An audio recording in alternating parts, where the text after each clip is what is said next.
सच्चाई यह है कि समय पर इलाज और वहां के नेता कार्यकर्ताओं ने जो उनकी मदद की और सबसे बड़ी मदद की है भगवान ने जो इन्हें बचा लिया। समाजवादी पार्टी लिखित शिकायत चुनाव आयोग को करेगी। हमारे परिवार की हमसे ज्यादा चिंता भारतीय जनता पार्टी को है। अंग्रेजों की सरकार में भी ऐसा जुल्म नहीं हुआ होगा जैसा भारतीय जनता पार्टी की सरकार में हुआ। और जहां तक चंद्रशेखर का सवाल है, मैंने सीटें दी थी, अगर वो भाई बन के भी मदद करना चाहते हैं तो करें। बड़े षड्यंत्र होने जा रहे हैं क्योंकि ये उत्तर प्रदेश है। अब मुझे लगा, अभी तक तो मैं कांग्रेस मान रहा था, अब मुझे दिखाई देगा बीजेपी भी शामिल है। इससे बात कर लीजिए। टिकट अभी घोषित, उनका सबसे ज्यादा अपमान हुआ है जिन्होंने समाजवादी पार्टी को हराने के लिए रात भर स्याही लगाई उंगलियों पर। ये था गुजरात मॉडल। सोचिए आईपीएस फरार है,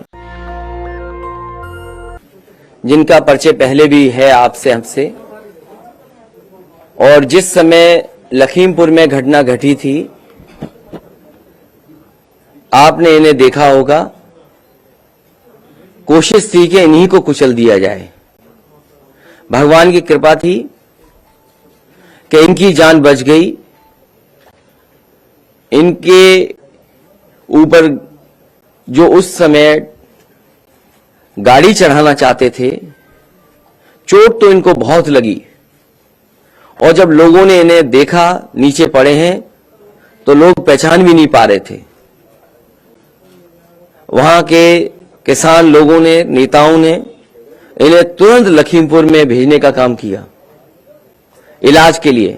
उसी समय मुझे जानकारी हुई कि तेजिंदर बेग के साथ ऐसी घटना घट गई है और कुछ किसानों की कुचलने से जान चली गई है। घटना बड़ी है। मैंने उसी समय अपनी पार्टी के नेताओं को फोन किया कि क्या घटना हुई है। तब जानकारी मिली कि तेजिंदर बेग अस्पताल में है। मैंने कहा कि तुरंत मेरी बात कराओ। वो अस्पताल पहुंचा हमारी पार्टी का नेता। तेजिंदर बेग जी से उस समय बात हुई मेरी, और साथ ही साथ मेरी डॉक्टर से भी बात हुई जो तेजिंदर बेग को उस समय देख रहे थे।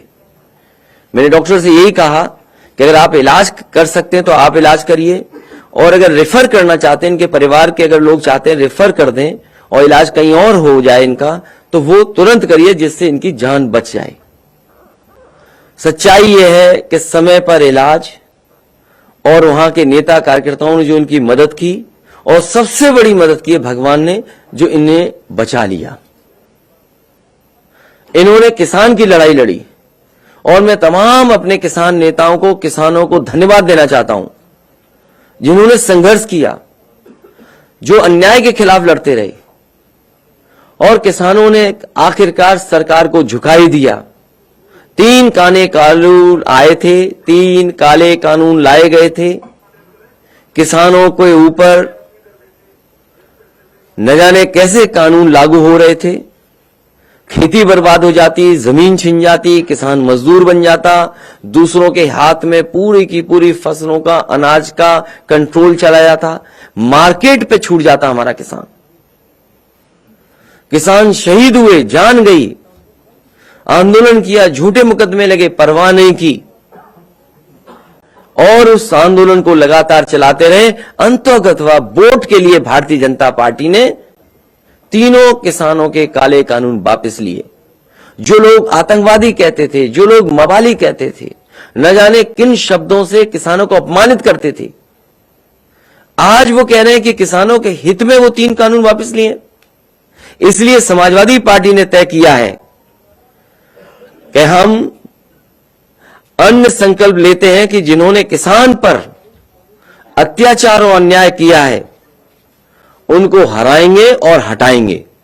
इसके लिए मैं कहूंगा कि तेजिंदर बेग जी हमें संकल्प दिलाएं, और तेजिंदर बेग के साथ साथ हम अपनी पार्टी के नेता कार्यकर्ता किसान भाइयों से कहेंगे कि संकल्प लें, अन्य संकल्प लें और भारतीय जनता पार्टी को हराएं और हटाएं। इसके साथ साथ समाजवादी पार्टी का मैनिफेस्टो तो आएगा, और मैनिफेस्टो में बहुत सी चीजें आएंगी, लेकिन आज किसान के सवाल पे जब अन्य संकल्प लिया है तो समाजवादी पार्टी और हमारे मैनिफेस्टो में इस बात को शामिल करेंगे कि सभी फसलों के लिए एमएसपी प्रदान की जाएगी और गन्ना किसानों को 15 दिन में उनका भुगतान सुनिश्चित किया जाएगा। इसके लिए फार्मर्स रिवॉल्विंग फंड भी अगर बनाना पड़ेगा, फार्मर्स रिवॉल्विंग फंड बनाने का काम करेंगे, जिससे किसानों का भुगतान न रुके। समाजवादी पार्टी ने संकल्प लिया है, घोषणा की है, मैनिफेस्टो में शामिल करेंगे। मैं उस बात को फिर दोहराता हूं कि सभी किसानों की सिंचाई के लिए मुफ्त बिजली दी जाएगी, साथ ही साथ ब्याज मुक्त लोन, बीमा एवं पेंशन की भी व्यवस्था किसानों के लिए की जाएगी। बहुत अच्छा सवाल इसलिए पूछा, कभी उनसे पूछिए जिन्होंने ये कहा कि $5 ट्रिलियन की इकोनॉमी कर देंगे, और उसके बाद उत्तर प्रदेश के मुख्यमंत्री जी ने कहा कि हमारी भी इतने $1 ट्रिलियन की इकोनॉमी हो जाएगी। और जहां तक समाजवादी पार्टी का है, इसीलिए मैंने कहा कि हम मैनिफेस्टो में जब आपके सामने आएंगे उन तमाम बिंदुओं को रखेंगे जिनसे इन चीजों को पूरा किया जाएगा। अगर आज किसानों पे रखो तो ज्यादा अच्छा रहेगा, इन्हीं बिंदुओं पे रखिए, क्योंकि इधर उधर की बात होगी तो बहुत लंबी बात जाएगी। समाजवादी पार्टी और हम अन्य संकल्प लेते हैं कि जिन्होंने किसानों पर अत्याचार और अन्याय किया है उस भाजपा को हराएंगे, हटाएंगे। हमारी अपील है कि किसान अन्नदाता भारतीय जनता पार्टी को हराएं, हटाएं। साथ ही साथ हम अपने तमाम लोगों से कहेंगे इस अन्न संकल्प को से जुड़ें और इस आंदोलन को, इस कार्यक्रम को, इस फैसले को आगे बढ़ाएं। भारतीय जनता पार्टी, उनके नेता, उनके मुख्यमंत्री आचार संहिता का जगह जगह उल्लंघन कर रहे हैं। समाजवादी पार्टी लिखित शिकायत चुनाव आयोग को करेगी। हमें उम्मीद है नियमों का पालन करने के लिए आदेश करेंगे। आप भारतीय जनता पार्टी के मुद्दों में न फंसिए, आप भी अन्य संकल्प लीजिए। भारतीय जनता पार्टी ने हजारों करोड़ पैसे लगाए हैं। आखिर क्या भारतीय जनता पार्टी के लिए गाय मां के उनके खाने के लिए इंतजाम किया, लेकिन आज भी सरकार नाकाम रही है। मैं आपको एक गाड़ी दूंगा और आप एक्सप्रेसवे पे जाइएगा।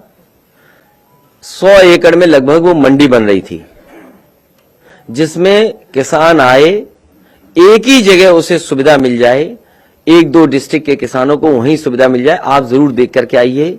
और भारतीय जनता पार्टी जहां ये दावा कर रही थी कि 1 लाख करोड़ में एग्रीकल्चर इंफ्रास्ट्रक्चर को बेटर करेंगे, समाजवादी पार्टी जानना चाहेगी और उत्तर प्रदेश के किसान जानना चाहेंगे आखिरकार उस इंफ्रास्ट्रक्चर फंड में से उत्तर प्रदेश को कितना फंड मिला है। तेजिंदर बेग जी का सम्मान समाजवादी पार्टी करेगी। किसान आंदोलन के दौरान किसानों पर जो मुकदमे लगे हैं, उन मुकदमों को सभी वापस लिया जाएगा। जिन किसानों की जान गई है, शहीद हुए हैं, उन किसानों के परिवारों को 25 लाख रुपए सरकार बनने पर दिया जाएगा। ये सवाल भारतीय जनता पार्टी से पूछो कि 5 साल सोते रहे और दिल्ली और लखनऊ की डबल इस बात की चिंता है कि हमारे परिवार की हमसे ज्यादा चिंता भारतीय जनता पार्टी को है। कहीं आप भारतीय जनता पार्टी से प्रेरित होकर के तो नहीं सवाल पूछ रहे हो? भारतीय जनता पार्टी को याद दिलाने के लिए कि उन्होंने किसानों के ऊपर जीप चढ़ाई और कई मौकों पर मैंने कहा अंग्रेजों की सरकार में भी ऐसा जुल्म नहीं हुआ होगा जैसा भारतीय जनता पार्टी की सरकार में हुआ। जलियांवाला बाग में सीने पर गोली चलाई अंग्रेजों ने, और यहां पर जो शांतिपूर्ण तरीके से आंदोलन खत्म करके अपने घर लौट के जा रहे थे, पीछे से जीप चढ़ाई। उस सरकार से क्या उम्मीद करोगे? इसीलिए हम संकल्प ले रहे हैं, ये अन्य संकल्प ले रहे हैं। जिन्होंने किसानों के साथ ऐसा व्यवहार किया है उनको हटाएंगे और हराएंगे। वो आपने ढंग से उनका संकल्प पत्र नहीं पढ़ा। भारतीय जनता पार्टी ने कहा कि 2022 आते हुए किसानों की आय दोगुनी हो जाएगी। मैं ये जानना चाहता हूं, तारीख बदलने से, साल बदलने से किसानों की आय दोगुनी कैसे हो जाएगी? जो सवाल इधर से पूछा गया था, जैसे बिजली सस्ती दे रहे हैं, किसान को सिंचाई माफ कर रहे हैं, अभी और भी चीजें आएंगी, तब बीजेपी वाले पूछेंगे इतना फंड कहां से आएगा? मैं आपको भाई मानता हूं, जो भी लोग हैं हम छोटे बड़े भाई मानते हैं, जो उम्र वाले हैं उन्हें चाचा मानता हूं, तो अब और क्या कहें हम। अरे मैंने आपसे कहा कि जो राजनीति है, और कल भी मैंने बात कही थी कि समाजवादी पार्टी ने त्याग किया अपनी गठबंधन के लोगों को सम्मान देने के लिए, साथ लाने के लिए। इस समय भारतीय जनता पार्टी को हराने के लिए जो भी त्याग करना चाहे त्याग करना चाहिए। समाजवादी पार्टी कर रही है त्याग। और जहां तक चंद्रशेखर का सवाल है, मैंने सीटें दी थी, अगर वो भाई बन के भी मदद करना चाहते हैं तो करें। समाजवादी पार्टी ने, और केवल समाजवादी पार्टी का प्रयास नहीं था, केवल एक व्यक्ति या एक पार्टी की सवाल नहीं था। अगर पुराना इतिहास उठा करके आप देखेंगे, बाबा साहब भीमराव अम्बेडकर जी से समाजवादी पार्टी के नेता, समाजवादी नेता डॉक्टर राम मनोहर लोहिया दोनों मिलकर के साथ काम करना चाहते थे। क्या इतिहास नहीं ये जानता? इतिहास में वो बातें दर्ज हैं कि पत्र लिखे गए थे कि डॉक्टर भीमराव अम्बेडकर जी और डॉक्टर राम मनोहर लोहिया दोनों मिलकर के काम करना चाहते थे, उस समय की राजनीतिक परिस्थितियों को देखते हुए। और एक बार फिर समाजवादी पार्टी ने प्रयास किया था, उससे पहले नेताजी ने कोशिश की थी। माननीय काशीराम जी को पहली बार सदन में अगर कहीं से भेजा गया था, वो हमारे गृह जनपद से भेजा गया था, इटावा से भेजा गया था। तो कोई किसी के कहने से आरोप न लगाए। इसीलिए मैंने कहा, उत्तर प्रदेश के चुनाव के लिए बड़ी बड़ी साजिशें हैं, बड़े बड़े षड्यंत्र हो रहे हैं, होंगे। वो सवाल जो आया था वो भी षड्यंत्र का हिस्सा था, ये सवाल जो आया ये भी षड्यंत्र का हिस्सा है। बड़े षड्यंत्र होने जा रहे हैं, क्योंकि ये उत्तर प्रदेश है। इसलिए षड्यंत्र और साजिश से आप भी बचाइए उत्तर प्रदेश को, क्योंकि भारतीय जनता पार्टी, अगर बाबा मुख्यमंत्री आपको मिल जाए भारतीय जनता पार्टी के, उनसे पूछिए, आपने संकल्प पत्र में लिखा था क्या किसानों की आय दोगुनी हो गई? आखिरकार लिखा क्यों था? और उनका भाषण पुराना उठाइए, उसमें कहा कि 2022 आते ही किसानों की आय दोगुनी हो जाएगी। ये कोई जादू था उनके पास कि तारीख बदलने से, साल बदलने से किसानों की आय दोगुनी हो जाएगी? लेकिन जिस तरह किसान जानवर से परेशान है, जिस तरीके से उसकी मदद होनी चाहिए, सरकार मदद नहीं कर पा रही, खाद नहीं सरकार दे पा रही। बताइए, जो बड़ी बड़ी हवाई बातें करते हैं, उनके पास खाद नहीं है देने को। नहीं, ये आप इसलिए कर रहे हैं क्योंकि इस पहला शायद इंटरव्यू आपने किया था। हाँ, पहला इंटरव्यू इसलिए किया, तो इसलिए आपको, क्योंकि पत्रकार हैं आप, तो पत्रकारों को और भी जानकारी करनी चाहिए। जिस समय मैंने 2 सीटें दी, वो स्वीकार कर लिया। उसके बाद पता नहीं कहां संगठन में किससे बात हुई, दिल्ली बात हुई, कहां बात हुई, उसके बाद उन्होंने कहा कि हम 2 सीट पर नहीं रह सकते, हमारे संगठन में आपस में सहमति नहीं है। इसमें समाजवादी पार्टी का क्या दोष है? तो इसलिए मैं कह रहा हूं कि कहीं न कहीं बैठे हुए लोग दूर दूर साजिश और षड्यंत्र कर रहे हैं। ये उत्तर प्रदेश का चुनाव है। आज देखिए, चुनाव की धज्जियां उड़ रही हैं। भारतीय जनता पार्टी के कार्यकर्ता, नेता हर जगह धज्जियां उड़ा रहे हैं। लेकिन आप पार्टी कार्यालय में देखिए, कोई नहीं आ सकता है। समाजवादी पार्टी के कहीं कार्यक्रम में जाएंगे, आपको नोटिस मिलेगा, एफआईआर दर्ज होगी। और मैंने देखा था अपना चुनाव बहुत करीब से देखा था। कन्नौज में कई हजार रेड कार्ड इशू हुए थे, कई हजार, और पुलिस वहां लगाई गई थी जहां पर समाजवादी पार्टी का वोट है। नौगांव सादात का जब बाई इलेक्शन हुआ, उस समय कोविड प्रोटोकॉल के बहाने आप पता करिए एम्बुलेंसेस कहां लगी थी, पुलिस किस जगह ज्यादा लगी थी। भारतीय जनता पार्टी ने अपने बूथों को खुला छोड़ा हुआ था। इसलिए चुनाव आयोग को मैं कहूंगा, चुनाव आयोग से निवेदन करूंगा कि इस तरह की घटनाएं हुई थी, चुनाव आयोग ये माने और जानकारी करे कि आखिरकार उस समय कन्नौज में इतने रेड कार्ड क्यों इशू हुए थे। नौगांव सादात का बाई इलेक्शन हुआ था, जहां पर पुलिस को खुली छूट थी कि अगर वोट डालने जाएं तो इन्हें वोट डालने मत देना, और अगर डालने जाएं तो इस बात के लिए डराना कि तुम्हें कोविड में जाता हूं। ये जानवर किसने छोड़े हुए हैं बताइए आप? हमारा पत्रकार साथी कम उम्र का है, पहली बार लगता प्रेस कॉन्फ्रेंस में आया है। तो मैं चाहूंगा कि ये हमारा साथी जो है समझदार है, कुछ जानवर के लिए बताओ कि भाई हम क्या करें, हम नहीं समझ पा रहे हैं कुछ। हम अपने पत्रकार साथी से कहेंगे कि पत्रकार साथी कुछ सुझाव, समस्या समाधान ढूंढिए तो बताएंगे। आप मुझे बताइए। और एक सवाल मैं पूछूंगा, अगर ये जानवर पे तैयारी करके आए हैं, अगर ये जानवरों पे तैयारी करके आए हैं हमारे पत्रकार साथी, तो हमारी उसमें मदद करना। वो आंकड़े भी बताइए कि किस सरकार में सबसे ज्यादा एक्सपोर्ट बढ़ा है। मुझे याद है कि उत्तर प्रदेश की सरकार ने 2 दिन सभी विधायकों को, कर्मचारियों को विधानसभा में जगाया था, और उस समय इस बात की चर्चा की गई थी कि सस्टेनेबल गोल्स को कैसे अचीव किया जाए। उस समय जब जागे हुए विधायक, मुख्यमंत्री खुद जागे रहे, अगर उस समय काम किया होता सस्टेनेबल गोल्स पर, तो जो आज आरबीआई के आंकड़े आ रहे हैं वो नहीं आते। समाजवादी पार्टी लगातार प्रयास करेगी और इस दिशा में जाएगी जिससे किसानों के घर परिवार में खुशहाली आए। इसीलिए तो आपने अच्छा बता दिया, 20% खर्च हुआ तो 80% बच गया, तो हम इस्तेमाल कर लेंगे। आपका जवाब आ गया वहां से। आप उन्हीं से पूछ रहे थे सवाल, हमसे क्यों सवाल पूछ रहे थे? बताइए, हमसे सवाल पूछ रहे, जवाब उनके पास रखा है। नहीं, अभी उम्मीदवार नहीं है, लेकिन कम से कम कुछ सीखने को तो मिलता है। जब अगर 80% बजट नहीं खर्च हुआ तो वो पैसा इस्तेमाल होगा, किसानों की सुविधाओं में इस्तेमाल होगा।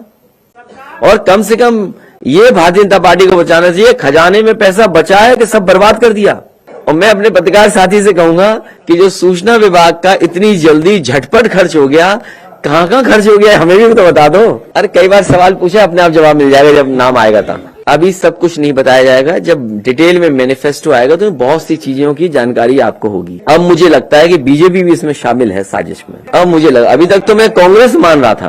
पार्टी बताए कि उनके स्मार्ट सिटी कितने बने, उसके बाद समाजवादी पार्टी का आएगा घोषणा पत्र। तो फसल बीमा की किस्त कौन देगा, किस्त कौन देता है, अभी हमें जानकारी नहीं है। क्योंकि मुझे याद है कि जब फसल बीमा को लेकर के भारत सरकार ने कुछ टिप्पणी की थी उत्तर प्रदेश सरकार को, तो बहुत सारे किसान इस पक्ष में नहीं थे, फसल बीमा के पक्ष में। और फसल बीमा का पैसा भी किनको मिल रहा है इस बात के लिए भी कि जिस समय समाजवादी सरकार में किसान दुर्घटना बीमा में एक बैंक के माध्यम से किसानों को जब मदद करते थे 5 लाख दुर्घटना बीमा, तो उसमें बहुत सारी कानूनी ऐसी चीजें थी जिससे किसान को समय पर मदद नहीं हो पाती थी। उस समय समाजवादी सरकार ने बैंक को हटा करके सीधा सरकार ने मदद करने का काम किया था किसान दुर्घटना में। इसलिए बैंकें होती हैं मदद के लिए, सरकारें होती हैं मदद के लिए। बैंक और सरकार मिलकर के किसान को और गरीब को उलझाना नहीं चाहिए। ये तमाम ऐसी योजनाएं बनी हैं जो उलझाती हैं। इसलिए जब तक पूरी जानकारी नहीं होगी तो नहीं बता पाएंगे। आप पता करिए, पूरे देश में सबसे ज्यादा जानवरों से अगर कहीं जान गई है तो उत्तर प्रदेश में जान गई है।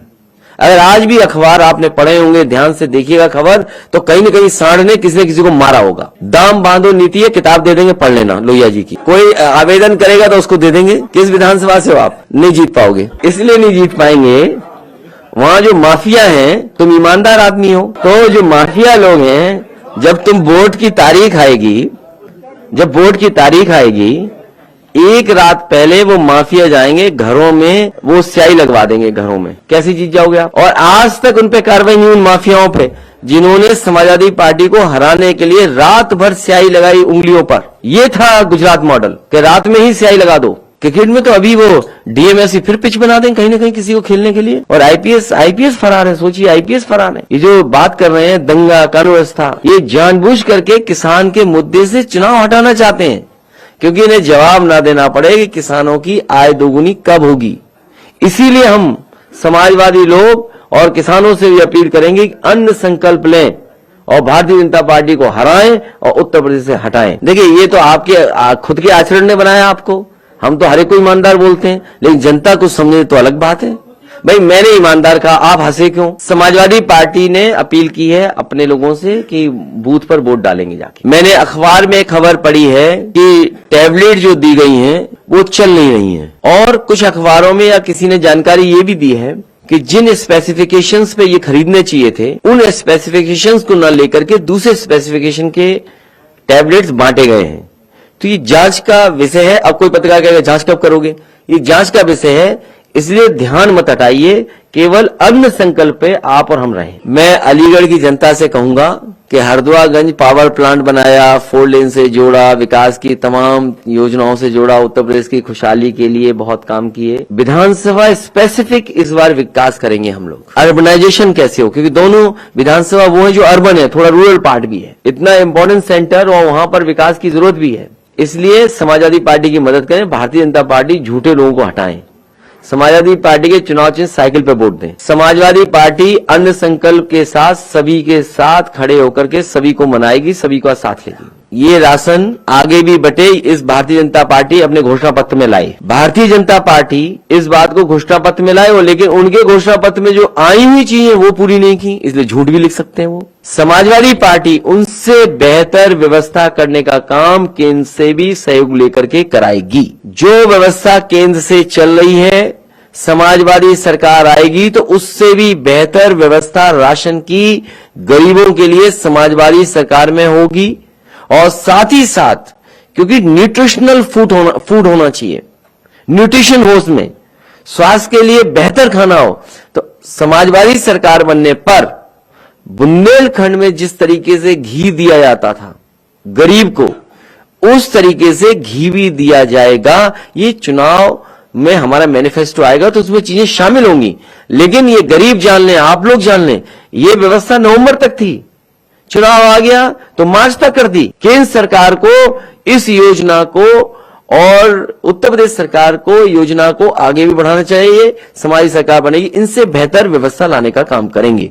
लेकिन सवाल यह पूछना चाहिए, भारतीय जनता पार्टी के मुख्यमंत्री ये कहते हैं जीन तक पहुंच जाते हैं, डीएनए और जीन में इनके कुछ है। हमने कभी नहीं कहा कि जीन में क्या है। कल या परसों अखबार में पढ़ा, मैंने फ्रंट पे था कि उत्तर प्रदेश के भारतीय जनता पार्टी के मुख्यमंत्री कह रहे जीन्स में ऐसा है उनके। हमारा ये निवेदन है मुख्यमंत्री जी से कि डीएनए आरएनए दोबारा पढ़ लें तो वो जानकारी होगी स्टेटमेंट क्या दे रहे हैं। समाजवादी सरकार में सभी नदियों को साफ किया जाएगा। जो नदी हम पूजा पाठ में पानी इस्तेमाल करते हैं वो नदियां गंदी न हो। भारतीय जनता पार्टी ने मां गंगा से झूठ बोला और जो काम चल रहे थे, ये नदी का किनारा जो गोमती रिवर फ्रंट बना है, ये केवल रिवरफ्रंट नहीं था, एक एग्जाम्पल था कि शहर के अंदर के नाले गंदगियां न जाएं। हमारे उत्तर प्रदेश के जितने शहर हैं, किसी न किसी नदी पे के किनारे बसे, वहां की गंदगी किसी न किसी नदी में जुड़ जाती है जाके। इसलिए ये शहर तो नहीं हटाए जा सकते। अब एक ही ऑप्शन ये है कि हम शहर में अपनी नदियों को कैसे साफ करें, कैसे उनमें साफ पानी बहे, उस पर समाजवादी सरकार काम करेगी। काली नदी बर्बाद हो गई, हिंडन बर्बाद हो गई, यमुना बर्बाद हो गई। मुझे याद है, शायद आपको भी पता होगा, आप ही ने बताया, किसी ने बताया कि चौड़ी नदी के किनारे बैठ करके पानी से हाथ धो लेते थे, पानी नहा भी ले लेते थे। सोचिए आप, हमारे गांव में ऐसे बुजुर्ग हैं जो कहते थे कि हम बम्बे का पानी पी लेते थे। ऐसी ऐसी नदियां थी जिसमें साफ पानी बहता था। जिम्मेदार कौन है? जिम्मेदार कांग्रेस है, जिम्मेदार बीजेपी है। और बीजेपी और कांग्रेस का हिसाब किताब लगाओ, कितना पैसा नदियों में बहा गया, बर्बाद हो गया। अब जब दिल्ली जैसी जगह है, गोमती रिवर फ्रंट और वर्णा नदी रिवर फ्रंट जो बन रहे थे, ये आईना है, आईना। जो सरकारें नदियां साफ करना चाहती हैं उनके लिए एग्जाम्पलरी काम है जो उत्तर प्रदेश में समाजवादी सरकार ने करके दिखाया। हजारों करोड़ रुपए की जरूरत नहीं है बर्बाद करने की। प्लानिंग के साथ सही तरीके से किया जाए तो वो नदी साफ बही जा सकती है। और आपने देखा होगा जब डिफेंस कॉरिडोर, डिफेंस का जो एग्जीबिशन थी, जिस समय क्या नजारा था गोमती के किनारे, क्या क्या नहीं हो रहा था। वहां रोइंग हो रही थी, हेलीकॉप्टर्स उड़ रहे थे और नेवी और एयरफोर्स के लोग न जाने कितने कार्यक्रम कर रहे थे। तो ये हर साल हो सकता है और पूरे साल ऐसे कार्यक्रम हो सकते हैं। लेकिन हमारे भारतीय जनता पार्टी के बाबा मुख्यमंत्री, उन्हें इसी की चिंता है जो यहां बैठा हमारा नौजवान जो पूछ रहा है। अरे सांड छोड़ो, गोबर नहीं हटा पाए, सड़कों पे गोबर। और अभी तो एक वीडियो वायरल हो रहा है, सांड एक बाबा को दौड़ा ले रहा है। हाँ, वो बाबा को दौड़ा रहा, बताइए। अरे बीजेपी की हमें चिंता नहीं है, बीजेपी न जाने कितने गठबंधन करेगी, कुछों से ऊपर हाथ मिलाएगी, कुछों से अंदर हाथ मिलाएगी। तो आप लोग उनकी न्यूज चलाओ, कुछ हमें फायदा हो। उनके स्टेटमेंट चलाइए कि उनसे क्या वादे किए गए थे, वादे पूरे नहीं हुए, चलवाइए आप न्यूज में। नहीं, हम तो सीट ही नहीं दे सकते अब किसी को। अब तो हमने ये भी कहा कि बीजेपी वाले अपनी टिकट बांट लें, हम किसी को नहीं लेंगे अब उनके। नहीं, अगर आपका संपर्क हो तो उनसे बात कर लीजिए, टिकट अभी घोषित, टिकट हम तुरंत दे देंगे उन्हें। मुझे याद है, आपको याद हो ना याद हो, जो बात मैं कह रहा हूं आप दोबारा रिकॉर्डिंग निकाल लेना। मैं जो बात कह रहा हूं, जिस समय मैं शपथ के कार्यक्रम में गया था, जो अभी मुख्यमंत्री जी उनके, मैंने अपनी आंखों से देखा था राधे मोहन सिंह जी को कोई जगह नहीं मिली थी बैठने के लिए। राधे मोहन अग्रवाल जी को, वो दाईं तरफ बेचारे अकेले खड़े थे जहां एक स्टेज बना हुआ था। उनका सबसे ज्यादा अपमान हुआ है, उनका सबसे ज्यादा अपमान हुआ है भारतीय जनता पार्टी की सरकार में। नहीं, अगर अरे अभी पत्रकार साथी टिकट मांग रहे थे, तुम शामिल हो जाओ, हो गए शामिल, जाइए। ठीक है, आप पत्रकार साथियों का बहुत बहुत धन्यवाद। नेशनल दस्तक की आपसे गुजारिश है कि अगर इसको बचाना चाहते हैं तो नेशनल दस्तक को सब्सक्राइब करने के लिए रेड कलर के सब्सक्राइब बटन को दबाएं, फिर बेल आइकन की घंटी दबाएं। नेशनल दस्तक को बचाने के लिए बहुत जरूरी है कि हर खबर को शेयर करें, लाइक करें, कमेंट जरूर करें।